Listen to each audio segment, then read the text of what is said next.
परम आदरणीय भिक्षु संघ को मेरा 3 बार पंचांग प्रणाम।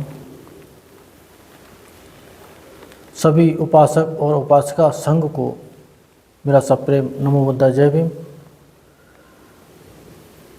भिक्षु संघ और उपासक संघ के बीच परस्पर आज क्या हो रहा है, इसकी चर्चा के लिए आज हम इस बिहार में आए हुए हैं। और वैसे तो भंते जी आपको खुद ही बताएंगे, फिर भी मैं बता देता हूँ कि भंते जी मेरे उपाध्याय हैं, मेरे गुरु हैं। इन्होंने मुझे ये चीवर दिया। फिर भी क्योंकि सवाल अपनी जगह पे हैं तो वो उनसे किए जाएंगे। तो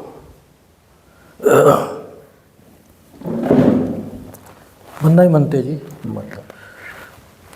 भंते जी ये अपना जो प्रवजित या उपसंपन्न वाला नाम है वो बताएं ज़रा उपासक संघ को। आपका? आप अपना नाम बताएं। मेरा नाम? मेरा नाम है भिक्खु रतन बोधि।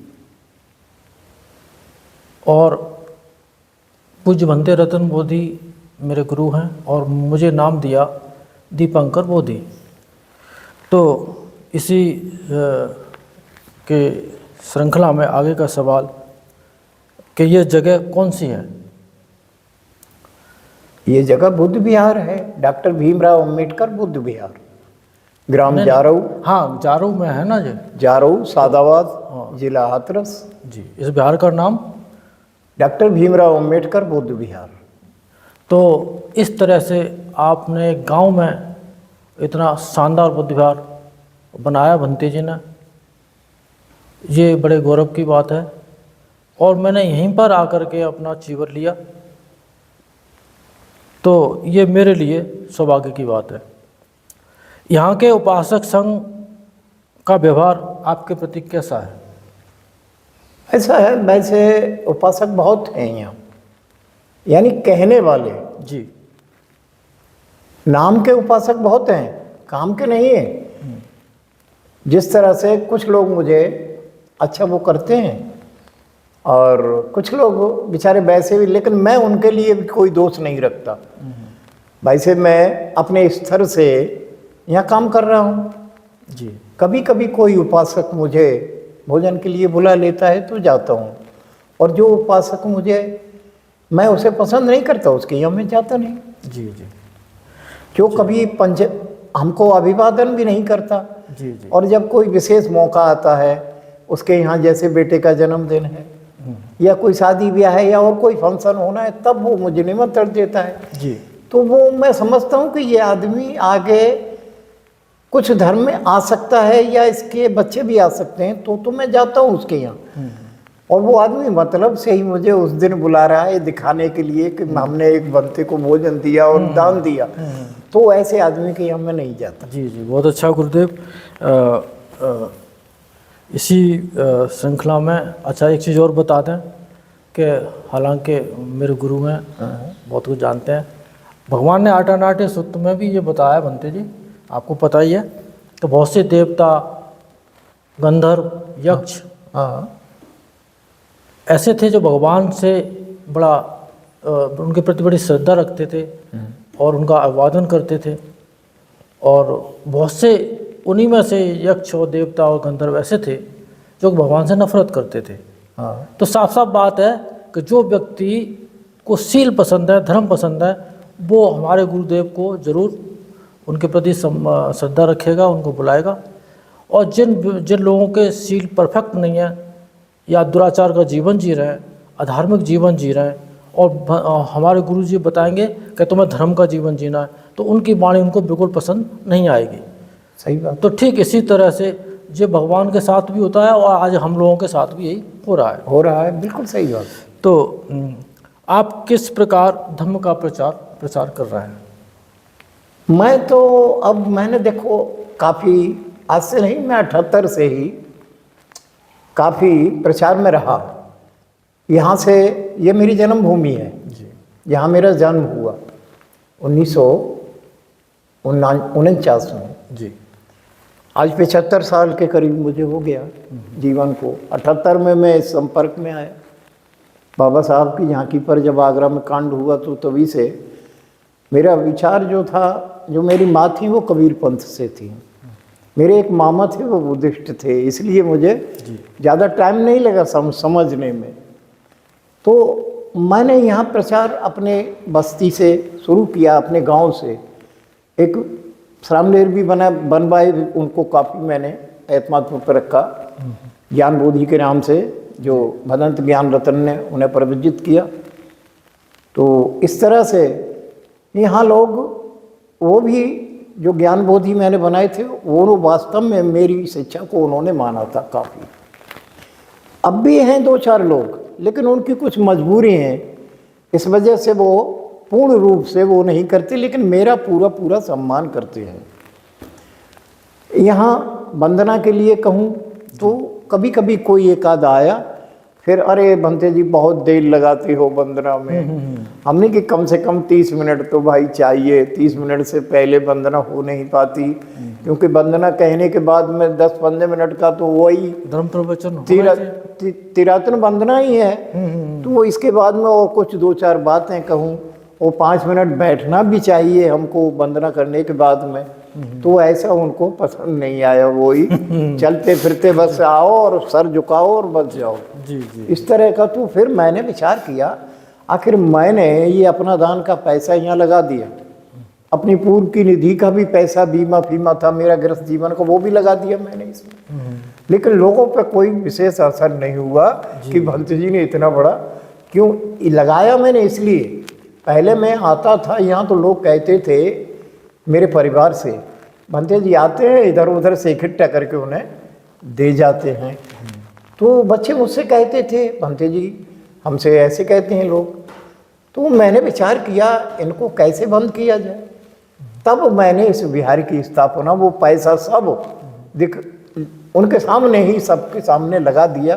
तो जो समझदार लोग हैं आज भी कहते हैं कि भंते जी ने कभी किसी को 1 रुपया नहीं दिया, जो भी पैसा उन्होंने लगाया वो बुद्ध विहार में। कुछ ही लोग गलत प्रचार करते होंगे, वो मेरे सामने अभी नहीं आया, जी, लेकिन करते जरूर होंगे। जैसे एक बात सुनी, एक बार जब मैंने बुद्ध विहार की स्थापना की तो लोगों ने कहा, मुझे सुनने को मिला, अरे इनको बाहर से विदेशों से पैसा मिलता है, तो बहुत जाने कितने लाख मिला है, आधा पद्दा लगाएंगे और बाकी अपने घर को दे देंगे, ऐसा सुनने को मिला। हमने कि भैया मैं तो इतना, मेरी शिक्षा भी इतनी नहीं है कि मैं विदेशों तक से धन ले आ सकूं, मुझे तो तुमसे ही लेना बड़ा भारी पड़ रहा है। अपनी बात करता हूँ, रोटी लेना भी मुश्किल पड़ता है। पर रोटी तो आज के समय में ऐसी है, 2 बातें किसी के घर पे अच्छी कहे तो वो भी दे देता है, लेकिन कुछ लोग ऐसे हैं रोटी भी नहीं देते। तो जो परिवार है मैं उसमें जाके भोजन कर लेता हूँ। अब मैंने अपना ध्यान केंद्रित किया है कि छोटे छोटे बच्चों को मैं इकट्ठा करता हूँ हर पूर्णमासी के दिन, और यहाँ बुलाता हूँ बुद्ध विहार में, उन्हें तृष्ण पंचशील देता हूँ और कुछ धम्म की बातें बताता हूँ। हालांकि वो बच्चे हैं, लेकिन मैं उनको सहन करता हूँ। अगर उन बच्चों में से अगर 2-4 बच्चे धर्म को जान जाएंगे तो वास्तव में आगे चल के धर्म चल जाएगा। पर बड़े लोगों पे मेरा कम हो रहा है, और विशेषकर हमारे इस बस्ती में पढ़े लिखे लोग हैं जो पढ़ाने भी जाते हैं लोग बच्चों को, वो भी नहीं हमारी बात मानते सही ढंग से। वो हमको दबाव में रखना चाहते हैं कि भंते जी हमारे कहने के मुताबिक काम करें। ऐसा मैं कर नहीं पाता, इसलिए वो और लोग मुझे कम पसंद करते हैं। जी, बहुत अच्छा भंते जी। आगे के सवाल का भी जो उत्तर भंते जी ने पहले से वैसे तो दे दिया है, फिर भी यहाँ के उपासक आपके जीवन यापन में सहायक हैं या नहीं? नहीं, कोई ये कभी कभी भोजन दे देता है बस। देखिए, अब उपासक संघ के सामने ही ये जो इसका ये चर्चा जो चल रही है, लोग कहते हैं कि भंते घर में ले जाके लगा देते हैं, लेकिन प्रैक्टिकली यहाँ देख लीजिए कि घर में से ही नहीं बल्कि अपने भी जो पहले के गृहस्थी जीवन के जो पैसे इकट्ठे किए थे वो भी इस बिहार में लगा दिए। किसके लिए? आपके लिए। लेकिन आप घर में से निकल के नहीं आना चाहते। दूसरी बात, सिर्फ ये कह देना कि भंते धर्म प्रचार प्रसार नहीं कर रहे हैं और फालतू में समाज का अन्न खा रहे हैं, ये सरासर गलत बात है। और कोई एक दो कर रहा है तो उससे आपको फ़र्क नहीं पड़ना चाहिए, क्योंकि आपकी धर्म श्रद्धा ही अगर नष्ट हो गई तो फिर आप बिल्कुल सबसे ज़्यादा गरीब हो गए, क्योंकि फिर आपकी तरक्की का कोई रास्ता नहीं रहा। इसी श्रृंखला में अगला सवाल होता है, जो लोग बौद्ध नहीं हैं उनको धर्म कैसे समझाएंगे? बौद्ध नहीं है उनको धर्म कैसे समझाए? ऐसा है ना, कोई आदमी बौद्ध पैदा नहीं होता, जी, वो जैसी संगत में बैठ जाता है वैसा उस पर असर हो जाता है। अगर बौद्धों की संगत में बैठेगा तो बौद्ध बन जाएगा, और बौद्धों की संगत से ही वो दूर रहता है, उसे बौद्धों के नाम से ही नफरत है। हमारे इस बस्ती में ऐसे लोग हैं, हमको देख लेते हैं तो उनको बड़ा भारी क्रोध आता है, लेकिन बस में नहीं है, उनके में कुछ कह नहीं पाते, क्योंकि उन्हें नफरत है, बौद्ध धर्म से ही नफरत है। बौद्ध धर्म जो 5 शीलों में देता है गृहस्थ जीवन के लिए कि हिंसा मत करो, है ना, चोरी मत करो, व्यभिचार मत करो, और वाणी से पवित्र रहो। ये तो वाणी से भी पवित्र कभी नहीं, जब तक ये दो एक दूसरे की चुगली नहीं कर लेते, एक दूसरे की बुराई नहीं कर लेते, तब तक इनका हाजमा नहीं बनता। ऐसा आदमी बौद्ध कैसे हो जाएगा? वो तो बौद्ध कतई नहीं है, एक रत्ती भर भी नहीं है।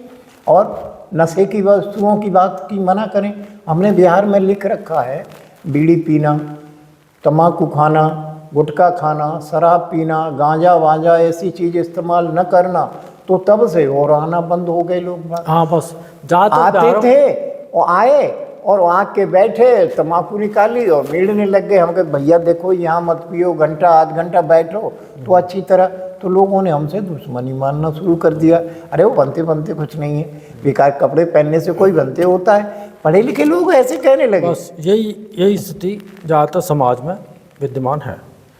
तो हाँ, बिल्कुल ठीक है बंदे जी, आपने बिल्कुल सही बताया।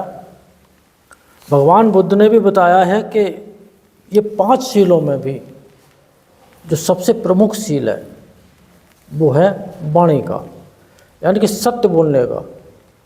एक बार को प्राणी हत्या कर देता है,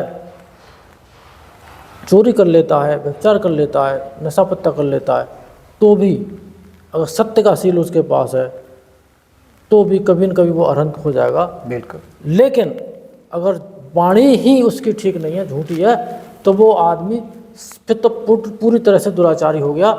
वो कभी भी अपने दुखों से मुक्त नहीं हो सकता। इस बात को वो समझ ले, सोच ले। कम से कम आज के बाद, इस वीडियो को देखने के बाद, आप अपने से बड़े के पास जा कर के, यानी कि तो कोई धर्म गुरु हैं, भंते लोग हैं, उनके पास जा कर के अपने किए हुए को सत्य बोल दें और उनसे क्षमा मांग लें, पुनः करने न करने की और प्रतिज्ञा ले लें, तो आपका कल्याण होगा, ऐसा मैं समझता हूँ। भंते जी, क्या मैं ठीक कह रहा हूँ? नहीं, बिल्कुल आप सही कह रहे हैं। एक और बात देखिए, जब हमने इस बिहार की स्थापना और इस स्थान की स्थापना की थी, कुछ लोग मेरे साथ थे। आज उनके बच्चे हमारा साथ नहीं देते। जी, बच्चे ये भी नहीं कि हमारे पिताजी इनके साथ थे तो हमको भी जुड़ जाना चाहिए, और बच्चे हमें और दूसरे तरीका से देखते हैं। एक बार बात आई कि अरे वो बनते वहाँ यार बैठने नहीं देते, और वो ऐसे ऐसे गलत बातें करने लगे। हमने कि हमने आज तक किसी को भगाया हो तो बताओ, लेकिन तुम लोग यहाँ दुरुपयोग करोगे, यानी धूम्रपान करोगे तो हम नहीं बैठने देंगे।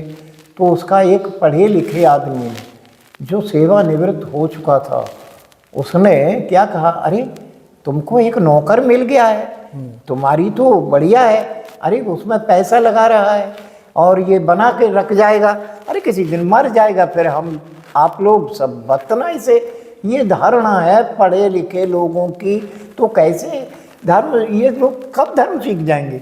बिल्कुल बिल्कुल ठीक बात है। और आप जो है आज की चर्चा से पूरी तरह से संतुष्ट हो गए होंगे और धर्म धारण करिए, नहीं आपकी समाज वीरान हो चुकी है, थोड़ी बहुत जान बची है वो भी ख़त्म हो जाएगी। धर्म के रास्ते आ जाइए, ये मेरी अपील है आपसे। और किसी भिक्षु को व्यक्ति विशेष के तौर पे और गाली गलौज मत करिए, अपमान मत करिए, इन चीवर का सम्मान करिए जो भगवान का दिया हुआ है। इसीलिए पीछे भी उनको सम्मानपूर्वक शब्द ही बोलिए, ऐसा मैं आपसे अपील करता हूँ।